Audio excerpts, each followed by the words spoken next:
बीचे में भूर कर दिल ई नए पाइप चले पोर साल चारों तरफ कोहरा है कुछ नहीं देखा रहा तो पूरा चीर दिल के कम से कम 10 कट्ठा के एभव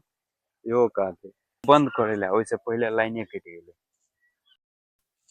अहाँ सबके स्वागत है प्यारा सा ब्लॉग में और अखन सुबह सुबह के टाइम छे और देख रहल छे चारों तरफ कोहरा ही कोहरा लागल छे और हम जा रहल छी अखन खेत वो टाइम भ रहल छे 9 लेकिन देखियो मौसम केहन भ गेल आ सब अखन रजाई में घुसल हेते लेकिन हम अखन जा रहल छी गेहूं खेत में पानी देले और ओस देखियो चलू बैक कैमरा से देखबे छी आसपास के माहौल है ठंडा में देखियो कोहरा कते लागल छे और लगभग अत्ते कोहरा है कि अत से लगभग 100 मीटर दूर नहीं देखा रहा है। ओस के बूंद देखियो गेहूं पर कत्ते है